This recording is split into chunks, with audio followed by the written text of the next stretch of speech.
All right, McKay, we're live. We did Here we it. go. Um, yeah, so welcome back to another one of these Sell Through Social LinkedIn Lives.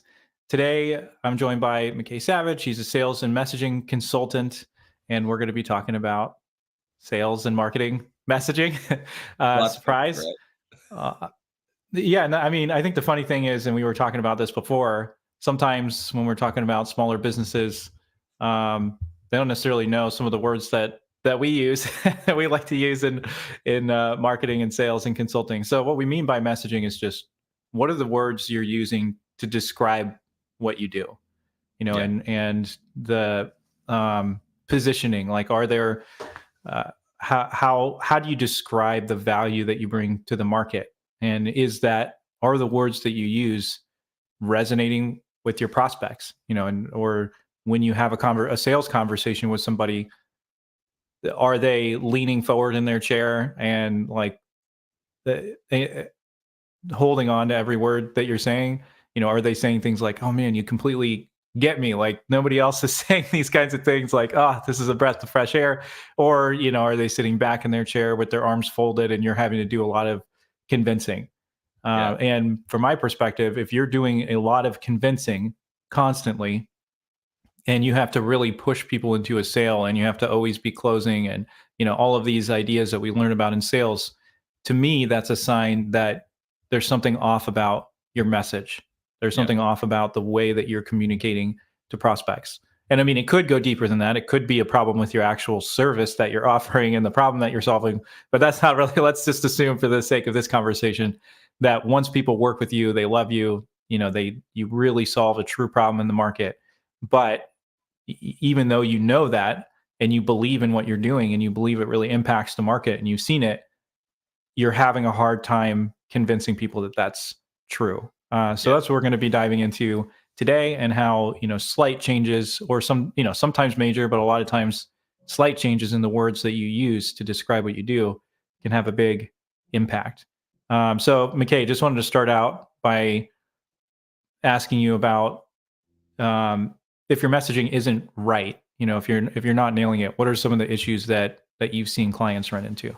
Yeah. No, that's a great question. And I think a quick aside on that first portion too, before I answer that, is when we say it's just the words you're using to talk to to your clients or your prospective clients, sometimes that can give you the impression that it's just like, oh yeah, it's more simple than it really is. Because the reason we've tried to coin it like messaging, or we try to describe it in a way that's not just, hey, you talk to people, is because there should be a plan going into these types of conversations.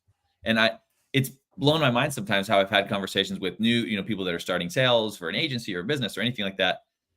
And I go into there, we have conversations like, what are you going to say? What's your plan? What's the message? Right? That's what we call it, messaging. And they're like, well, we're going to talk about our business. Right. And so that kind of leads into that first question is, well, if that message is wrong, what issues will you experience? What roadblocks are automatically going to come up? And the biggest one that I've seen is immediately missing the mark on how that conversation went, kind of post conversation, right? Because if you are doing a lot of talking and you're doing a lot of, like you said, a lot of convincing and selling, and you're laying out your arguments, and you're putting them in these logical traps, and you're like, well, if you said this, so you must like this, and you're getting into this, again, I don't like to demonize selling, but like this like sales heavy type of conversation, you normally will end that conversation feeling like $1,000,000. You're like, man, we connected. They said yes to everything because I didn't leave them another choice, and you'll feel really good. And then you wonder why your prospect has ghosted you 3 days later, 2 days later, the next day, right? Because in their side, they didn't hear or understand in most cases anything you were saying to them, because the message you were communicating came from you, and it did not come from a place of understanding on their side, right? Which is harder to do. It's easier to say, I know what I'm saying. And like you described it, we fall into that same problem ourselves, where we come in and say, let's talk about your messaging. Let's talk about your branding, like all this other stuff. And it's not connecting with what they understand. And so we can fall victim to it as well. But I would say that's the biggest roadblock you're going to run into is a complete misalignment on how those conversations have gone and really what next steps are. Your next steps are, oh, they're going to sign up with me. Their next steps are, I need to go find someone else to talk to because I still don't understand, or they don't understand me, is probably the best way of describing that. Yeah, I mean, and if the person on the other end senses that you're trying to sell them, there's going to be an automatic block on that. I mean, in this, I don't want to derail this conversation away from the point, which is the words that you're using, and get more into like, how do you run a discovery call? Because that's not really the point of what we're saying. But, it does kind of get into that, where if the words that you're using in your marketing force your sales team to have to oversell, over push people when they get on a call, especially I think one thing that's really I've seen cause big issues, having been in marketing and developing marketing messaging, and then being in sales roles, and then being in delivery roles. I've been in all three of those functions, and it's really common to see a misalignment between your marketing messaging and then what your sales team says. Right. And so then, if your marketing doesn't actually align correctly, then your sales team is having to oversell in the sales conversation. And that's true even if you're just a one person shop and you're putting marketing messaging out there that's not quite in sync. And then it's enough to get somebody to jump on a call with you, but then you're having this call and you're having to do a lot of like correcting of the way that they're thinking about it when they're talking with you. And then even if you do convince them and you get them to buy, if that's not aligned with the messaging that your delivery team is using, or it's not aligned with what people actually get when they go to buy, then you're going to be in trouble. You're going to lose customers, and then your delivery team ends up having to correct the language that your sales team was using, and they have to backpedal. So at each stage, you end up doing twice as much work as you have to, even if you end up getting the deal. And they end up staying for a long time because the delivery team is actually really good at delivering on what they promised, on what they ultimately tell the customer they're going to get. But if you have that misalignment, it's not efficient. And I think a lot of that comes down to the messaging and the words you're using. I think if I had I love what you just said, where you're like, look, if things are misaligned, it's not saving you.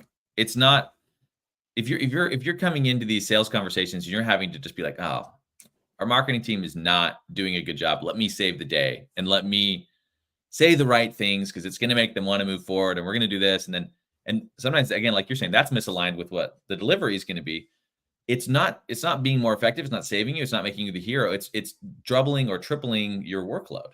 And more than often than not, again, your delivery team might be the best in the world, but if they're delivering something that the prospect is not expecting or wanting, they're not going to stick. They're not going to stick around. And so the biggest thing that I would, I just like as a plug for anyone that's watching, the biggest thing that I would like to hopefully get out of this conversation is just shifting your mindset a little bit to your messaging i.e. the things that you say needs to be intentional. And it needs to be intentional because that's the only way that you can measure and then move that in a direction that makes it more efficient, right? If you can, again, not obviously like a rote script for every sales call or every marketing, like that's not what we're saying. But if you can identify key, again, I'm really trying not to overuse this word, key messages, right? Key pieces of information that you've bundled into specific ways that your prospects understand, and speaking their language that they're understanding, and you can be really specific about how and where you use those, you can begin measuring those and kind of A/B testing a little bit what works best, what works doesn't, and hopefully you can start moving that in a direction that's going to produce greater and greater results. And that's not just things I should say like add tag, headlines or landing page headlines or any of those things. It's also the conversations you're having. It's also those sales calls. Those things need to be, again, intentional, so you can measure them and kind of move them in the right direction ultimately. Yeah, and I will build on that and say that they need to be intentional, and they need to be intentionally the same or at least very similar across everywhere where a customer is going to have a touch point. And you get that, and we can dive into this a little bit more. I don't want to get too far ahead, but you can get that by testing things in the market. And from my perspective, I don't know exactly where you fall in this, McKay. I imagine you're probably similar, but if you focus on your customer and you spend most of your time with the customer, especially at the beginning, listening to them, and that kind of gets into the discovery. But this is how you find messaging that sticks, from my perspective.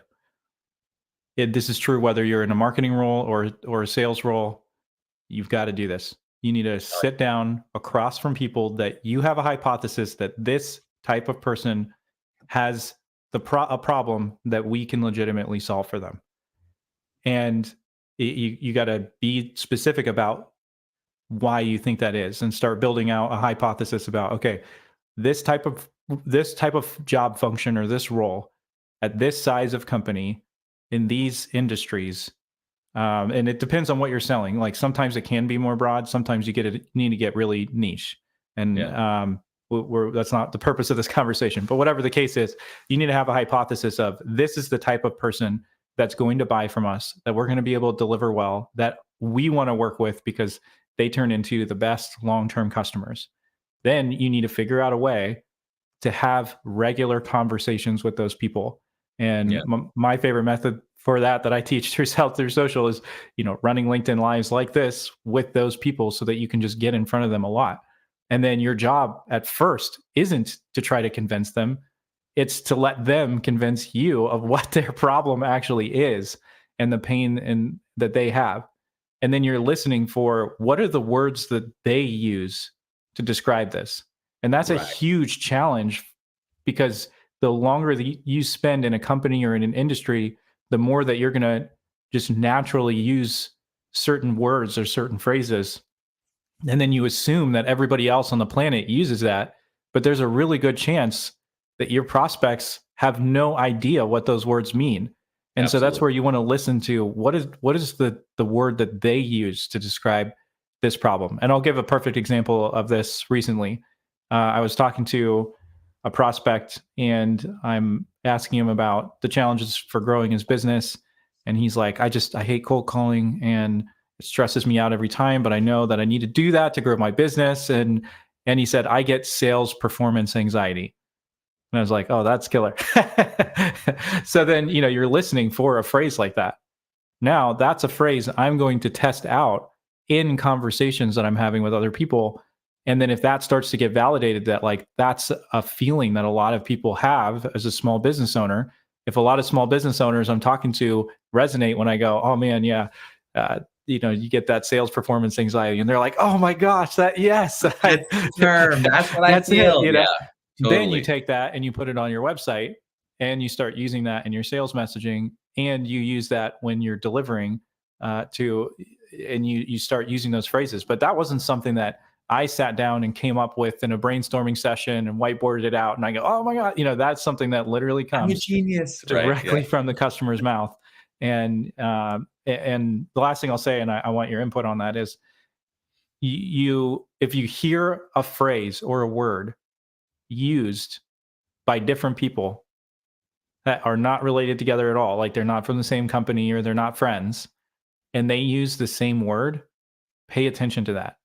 And if you've heard the same word, if you've had 10 or 15 conversations and you've heard the same word come up 5 times in 10 to 15 conversations, that is a word you need to pay attention to, whether you like it or not. If you think the word is stupid, if you think it's ridiculous, if you're like, why would anybody ever use that word? It doesn't matter, because the word isn't for you. It's not. And this is where I think people get really off track with branding or marketing, is when they want to be in control of the brand and the message, when really your prospect needs to be the one that's in control of your message, because they're the one that you're trying to get to buy into what you're doing.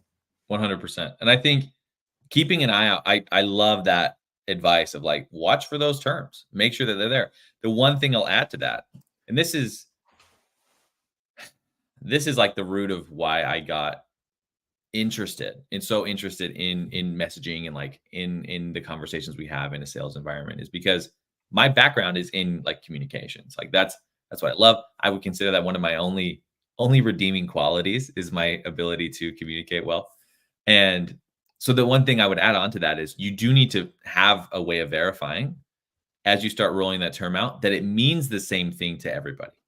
And that's Mm. something that I'm a big I preach this a lot, which is if it's a term that you're using, if it's a term that you've picked up, if it's a term that they're using, you have to define what it is that you mean, because sometimes people will say the same thing in different conversations and their understanding of what they're saying and what they're trying to communicate is vastly different, right? Is vastly different. Like an example of this would be when I'm gonna pull from like a marketing analogy here, right? But like a lot of clients come and they're like, I need SEO. And you're like, okay, you need SEO. Great. Well, we're gonna dive in and do that. And what they actually mean is, you know, I need more traffic for a specific, like they've picked up a term that they think that they understand the meaning of. Yep. And they're like, and it can mean anything. It could just mean like, I want more leads. It's usually I want more leads. Let's be real. Like it's usually Yeah. I want more leads for more sales. But you got to make sure that when they say that, you're like, oh, that's a term I'm familiar with. They may not be saying the same thing that you're used to. And you have to find a way of quickly verifying that so that you can have a productive conversation using then shared terms that you've agreed upon. Um, Again, I would just throw that out there as like to be careful as well. If it's something like sales performance anxiety, that's perfect. That's brilliant. Like that's so good because it's probably going to be pretty universally understood, right? But some other It's terms in there you got to emotional. be careful. And it's emotional. It's perfect, right? But you do need to make sure that they understand what you're saying and not just that it's resonating with them because they've used it before, but you guys are using it in the same I mean, I way. think an example of what you're saying would be the term social selling. Like my Sure. business Yeah, is called Sell Through Social, and totally. I'm teaching a methodology for social selling.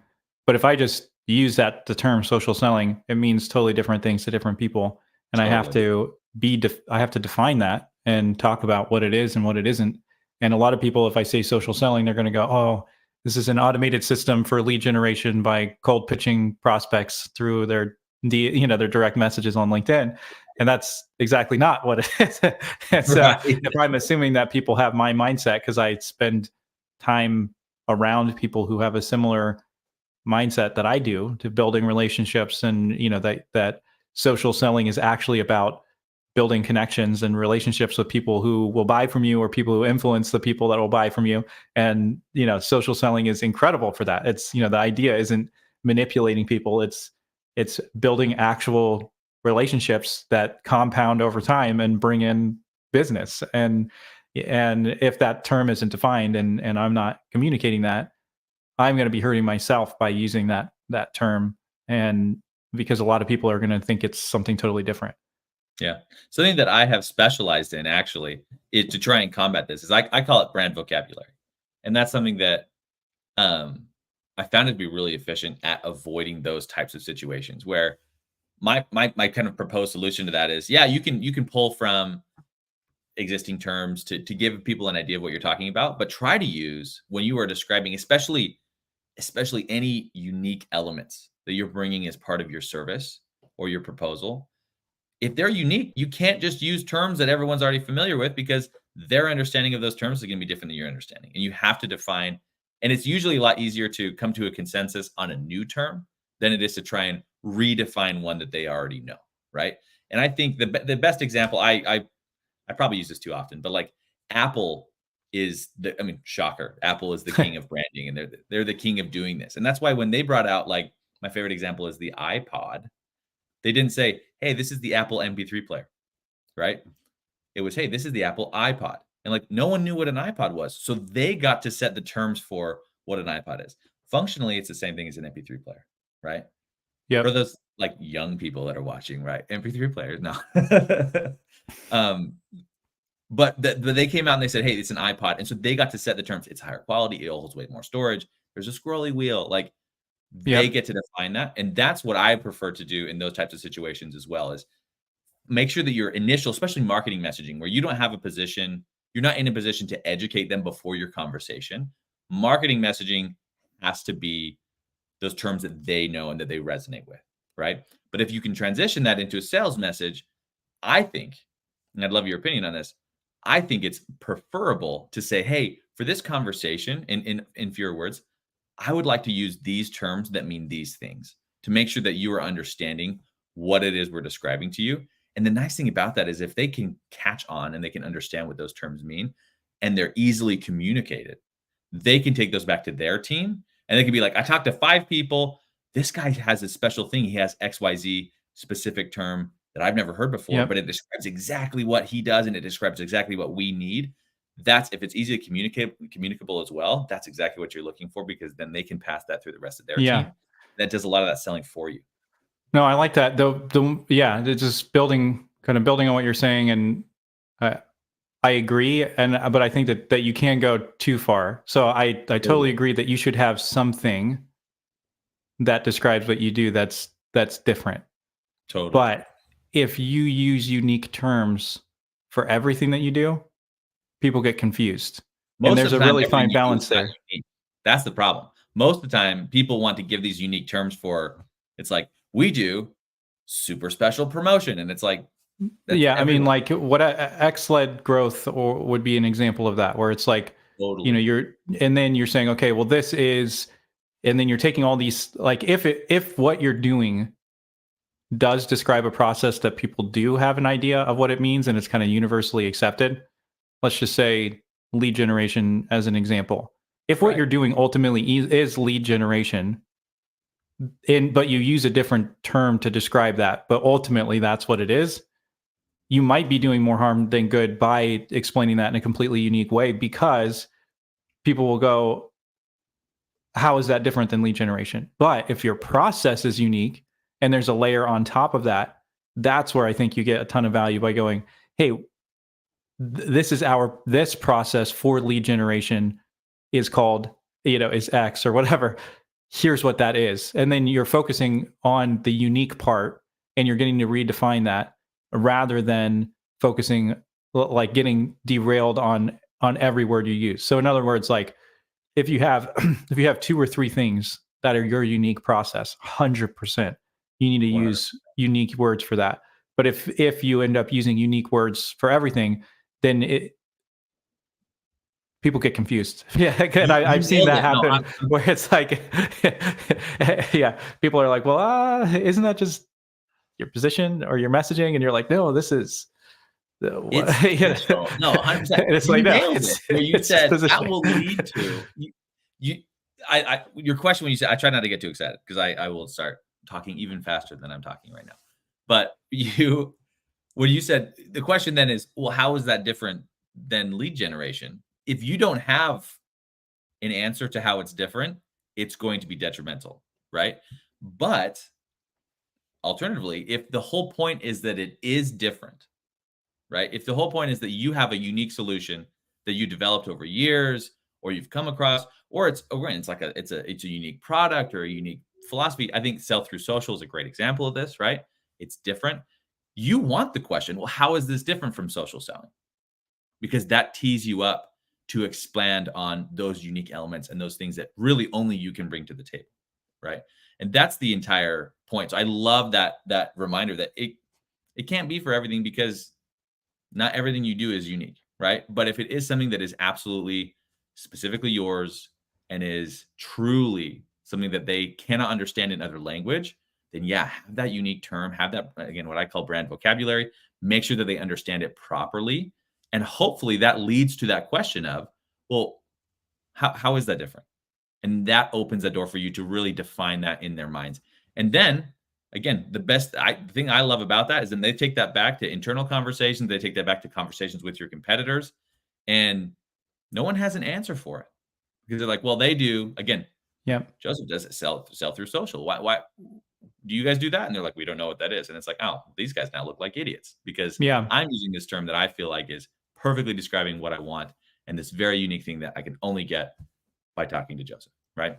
Yeah, and one thing that I like to do, well, let's pause here real quick. So if you're listening to this live and you have a question, or you're like, these guys are full of it, I want to give them a piece of my mind, whatever the case is, leave us a comment so we can address it live and talk about it. And even if you say something horrible about us, I'll put it up on the screen live and we can talk about it. Might be more fun that way, actually. But when it, yeah, we have a couple minutes left, so I'll share my process that I think through for finding this messaging. I kind of dove into it a little bit, and I like to hear your perspective on it too. But one thing that I found really valuable is when you uncover the pain that's keeping somebody up at night. Like if there is that, because we want to, messaging it typically focuses on your solution first. And people go, okay, well, what is it that you do? But then there's no context for how that actually matters to that person. So like if I'm going to boil down what I do, I help you have conversations with people that might buy from you. It's like, that's actually what I'm doing. Even if I go back from that, it's like what I actually do is help people build their sales pipeline with people who are good fit customers. So like, that's what I'm doing. But if I start with that, it's like, well, how are you different? And then, I'm trying to explain this unique system, but the unique system only matters if people have a specific problem. So if you focus on your solution first, then you're going to always have an uphill battle because people don't want to buy a solution. They have a problem that they want to solve. But then I'll take it a step further and go, but focusing on a problem that isn't the best either, because if you focus purely on a problem, it might not be something that's painful enough for people to solve. And so even if you've identified, yes, there's this problem, and that problem is something that people have, and I've been having conversation and I'm hearing, oh yeah, this is a real problem. Yeah, I have that problem. You could build an entire solution out to solve a problem that nobody will actually pay you for. But what you want to have happen is when you describe the problem, people are like, you hear the leather of their wallet cracking as they're like opening it up to throw cash at you to solve this problem. And if they're not doing that, then it's not just a messaging problem at that point. It's that you might not actually be solving a problem that people care about. And so doing the process of research is so important. And that research doesn't have to be disconnected from sales. I think it is part of the sales process. And if your salespeople are acting as your product marketers and they're bringing back information for you, or if you're the business owner, you need to detach yourself from what you think the solution is and what you think the problem is, and start being more curious about what is keeping my prospects up at night. Like, is there something that is so stressful in their life that they can't sleep, or that they're getting that acid feeling in their stomach that like that every time they're thinking about this particular situation, whatever it is, they've got that acid, coming up into their throat. Like if you find that thing, now you're onto something, because people will pay to be able to sleep better at night, and they will pay to get acid out of their stomach from that stress that they're experiencing. And that can be related to all kinds of different things. Like it could be they have employees and they need to figure out how to get more business so that they don't have to let somebody go, or they're going to make sure to pay their employees, but then they're concerned about paying their own mortgage, and they're thinking about the impact that has on their family, or they're going, I'm going to have to let somebody go, and that's going to impact their kids. Like that is stressful. If what you're doing solves that problem, people will pay you for that. If it doesn't solve a problem that's actually keeping somebody up at night, you're going to have to work so much harder. And so when I'm thinking about how do you find the right words, ultimately it's first finding the problem where there's enough pain to where people are like begging you to take their money to solve that problem. I mean, following that is a tall order, considering that's basically the number. I mean, it's either coming from them or it's coming from you, right? It's either you coming to them saying, this is what I want to tell you, or you've gotten, like you said, in listening in being intentional about recording and keeping things consistent and testing. And through that process, you're able to glean, these are the consistent problems that my prospects are facing. This is how they describe those problems, and this is how I'm going to, in the future, I connect with them, right? And I like to think of, and I love this in context even too of like yourself through social, which is sales shouldn't be anything more than, and this is, I mean, this is not revolutionary. People have said this, right? But sales shouldn't be anything more than connecting people and solutions to problems. That's all it is, right? And we talked earlier in this conversation about convincing, right? You don't need to convince someone if they have a pain that's keeping them up at night and it's giving them acid reflux disease, right? And you're able to immediately show them the clear pathway to that solution. There's no convincing involved, right? It's more about making sure that those are connecting well. And so I guess the final note that I'll put down on that is, yeah, it's either the way you're communicating that is either coming from you, which is usually coming from a place of pride and of like hubris in the fact that it's like, I'm the business owner, I'm the founder, I know what I have the vision for what I want my brand to look like and what I want my business to look like. And I have all this is what I want. And so it's coming from you and you're driving that out. And I've been there. The first foray I ever had into providing like a solution or a service, I tried to build an online course, and it crashed and burned because Same. I was so smart. I was so intelligent. And I was like 20, right? It was insane. And it was an amazing learning experience because I learned that it either comes from you, which ultimately will fail, unless you are just the smartest, most intelligent, best person in the whole world, and everyone always agrees with everything you say, or it's going to have to come from your clients. And that involves listening. That involves listening intently. It involves building a situation that allows you to have honest discussion. And again, if I had my pick, it would be in a situation that allows you to have honest discussion and build together agreed upon terms that you can use to discuss your situation, to discuss your solution, and find the way that's best for everybody to make it work. Right. So it's about what I mean, and practically to be able to find that, you have to be intentional, like you said. And there's a couple areas that I think are really important to create a hypothesis around. And this is what I'm going to say feels like it's going to take a long time, but if you actually do what I'm going to say here, you can start figuring out what your messaging should be within a couple, let's just say 90 days. You're going to have a really decent idea of whether you're on the right track or not. And 90 days sounds like a long time, but it's not, because I've done big messaging projects for companies, and you could spend a year or two developing a message and then try to test it in the market, and it totally fails. And by the way, that's what you're doing if you're not being intentional right now, is you're throwing a bunch of spaghetti against the wall and hoping that it sticks. And that takes an incredibly long time to work. And most of the time it actually just doesn't. Like, you could get lucky and happen on something, but if you want to actually move forward, you need to be intentional about, one, who is it that you're actually reaching? And I kind of mentioned that earlier, so I won't go further into detail, but it's like, what do they do? What kind of company do they work for? Is there a specific industry? Like, what ties that best fit client? What makes them a best fit client? You need to define that. You need to write down your hypothesis, and you need to have open hands to go, maybe that's not right, but this is my hypothesis of what I think is right. Then you need to go, here's the problem I think that this person is having in this type of role. And you need to write that down and go, here's what I think the problem is. And then you need to go the next layer down and go, here's the solution I think will help them solve that problem. And then the last one is, what is something that person would say heck yes to talking about if I asked them to talk with me?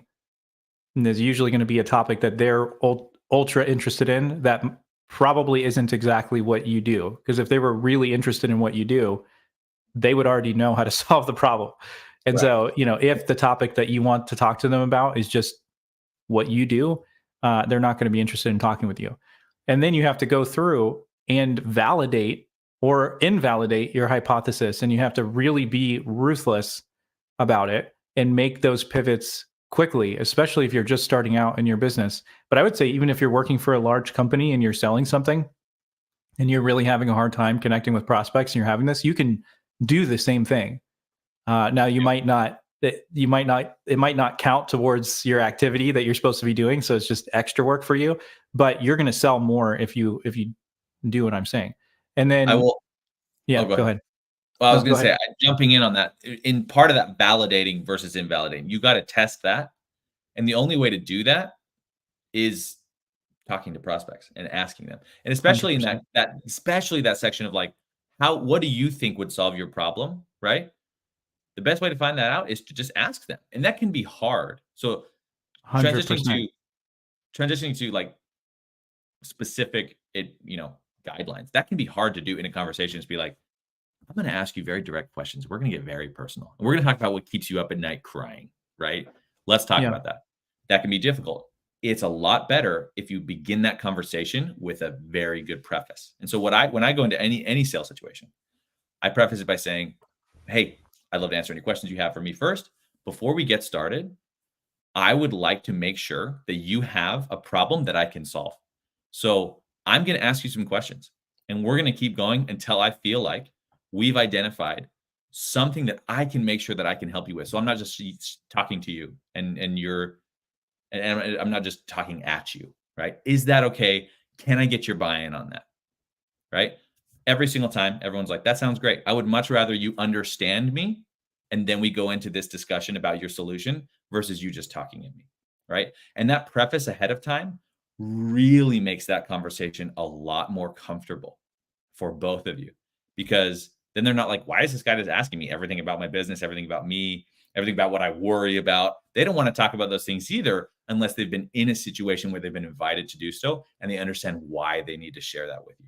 So the preface ahead of that conversation is enormously important. And if you're struggling to have those questions and those honest drilling down questions with your prospects, you need to set that up effectively at the beginning of the call and manage those expectations as to why you're going to continue to ask them question after question after question.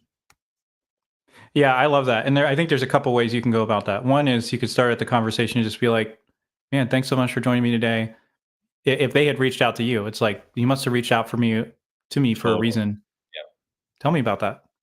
And then just let them talk and ask them questions. One of my all-time favorite books is Never Split the Difference by Chris Voss. And Yes.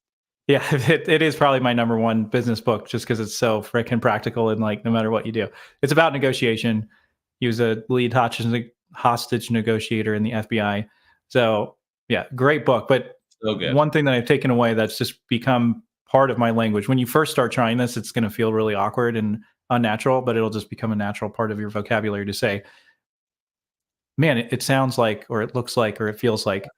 And that's totally different than saying, so let me say back to you what I'm hearing, because that makes it about you again. Right. And it makes people automatically defensive. But if you say, it seems like, you're then like you're actively listening, and you're almost more like in a sense, from their perspective, you're more like a mirror. Like, you're saying, Right. hey, this is the reflection I'm getting from you. Is that accurate? Is that accurate? And they're going, no, that's not quite what I meant. And then they'll go deeper. And it's once you get down like 2 or 3 levels past what they initially said. So originally you said, the person saying, oh, I need SEO. Well, really, it's like, oh, tell me more about that. Well, I've tried doing these different things before, and they're going to go a little bit deeper in that. Maybe I've worked with some search consultants, and they told me I need to be doing more SEO and whatever. Okay, but well, it seems like you're trying to get more business or get more people to come to your website. And they're like, oh yeah, I need people to come to my website, because then they're going to find me. And and then you get down to, okay, so you need more people coming in who are qualified to do business with you, and then you're actually getting down to what they're trying to solve. Now you're able to reframe it and go, hey, there is actually a way that I've run into that to solve that same problem for you that I found to be much more effective. Would it be okay if I tell you about that? And they go, most of the time they're going to go, oh, sure. Yeah. And that's where your proprietary piece comes in, and all that. The other thing I'll say, and this is just going to be a straight pitch for what I'm doing. And the reason is because I've been working on doing customer research for people for a long time. And most of it is extremely inefficient, like extremely inefficient. And so I boiled this down to what I found just is the absolute fastest way to get feedback on those 4 things that I'm talking about. And that is have a hypothesis. If you don't have a hypothesis in all of those areas, you need to have a hypothesis about who you think you can solve this for. And if you're totally wrong, that's okay. This is going to help you solve that. Then you go, what does that person care about? Go do a little bit of research on that person's job title and find out what is the industry talking about, whatever. Reach out to somebody. Well, probably one person isn't going to do it. Reach out to 20 people and say, hey, I'd love to have you come on a live show to talk with me about X topic. And it's, could be trending in the industry. So I was talking with my brother, Josh, he's in sales in lead generation. And the FCC just had this ruling come out that's going to completely change how affiliates work. I don't really understand it at all, but it's like totally going to change the business. And most people have no idea that that's happening. So if you reach out to somebody and you go, hey, I'd love to have you come on and get your perspective on the FCC ruling about XYZ, then that person comes on the show. Now you're not pitching them on anything. You're just having a conversation.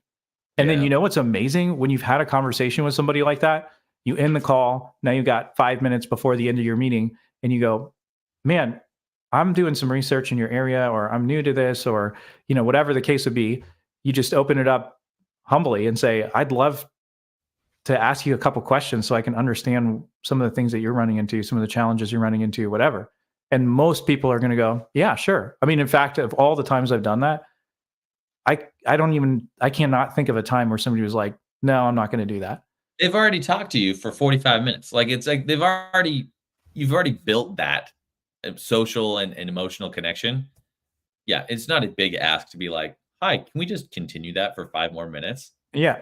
And then they will open up to you way more than they would have off of just a totally cold conversation. So yeah, you could cold call 100 people and try to do the same thing, but this person is going to actually be really open to what you're saying at that point. And then, but that sounds really hard. It sounds like I have to set up LinkedIn Lives and do all that kind of stuff. I mean, you can pick your hard, right? You know what's even harder, and what I've run into is selling something that nobody wants, but you think they do. That's really hard. And you are going to spend hundreds of hours running after something, and maybe you convince some people to buy, and in a way that's almost worse. If you get somebody to buy something that they don't really need, but they're going to kind of test it out, that's the worst, because it's a false flag, and you really haven't uncovered anything.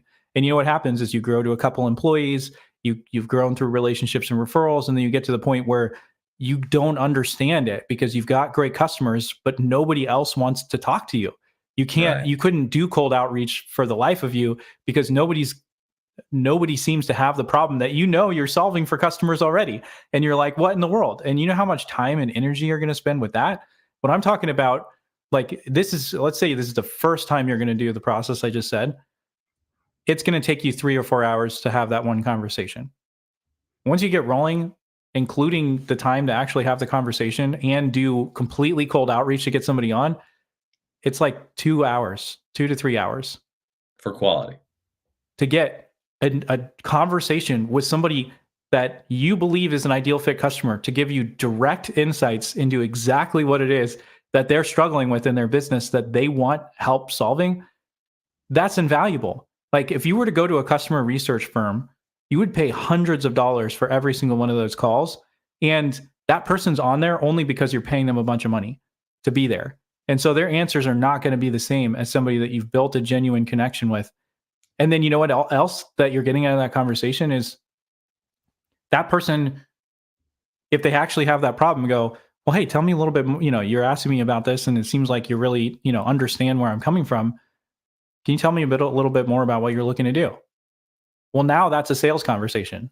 Now that they just initiated a discovery call at the end of that, at the end of your conversation with them. Or they go, I don't have that problem, but if that's something you're digging into, I have a friend that is actually really dealing with that right now. And like, my company's not interested in solving that, but I'd love to make a connection for you.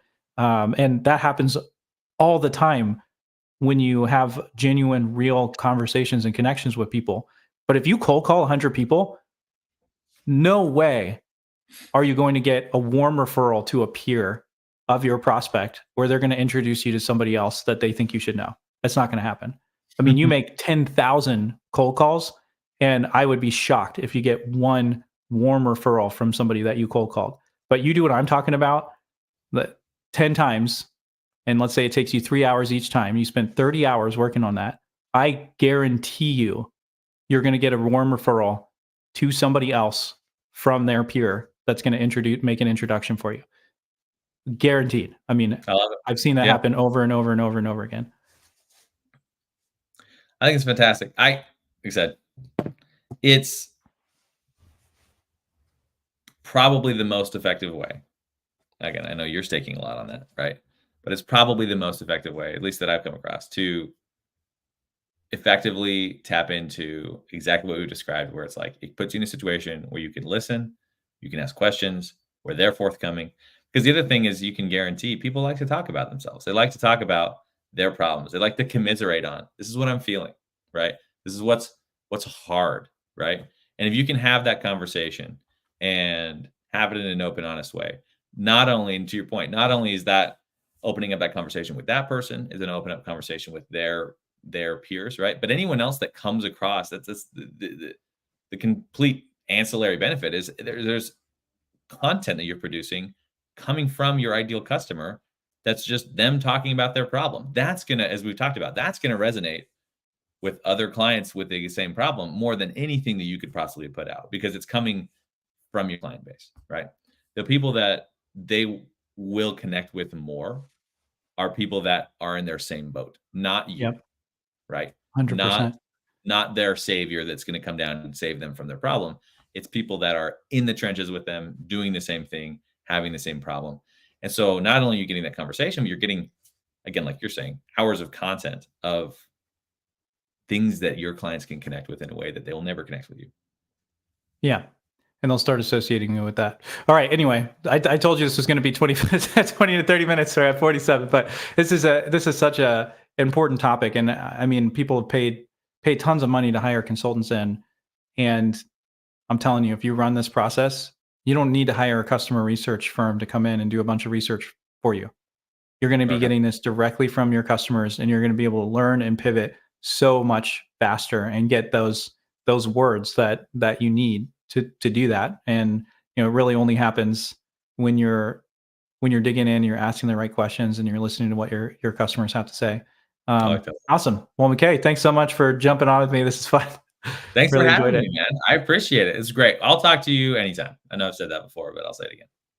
Yeah. And if you're out there, you need help with your messaging, you need help landing on that, definitely reach out to McKay. We've had multiple conversations, and not only does he know what he's talking about and really good at what he's doing, but he's also just super fun to talk with. So it's way more fun to work with people when you actually enjoy spending an hour talking with them, and you feel better when you're done. Then I feel like this is exactly how it ended last time, where we were both like, we gotta go. This is going too long. We have to get off. Well, thanks to everybody who joined, and we'll catch you guys on the next live. Appreciate it.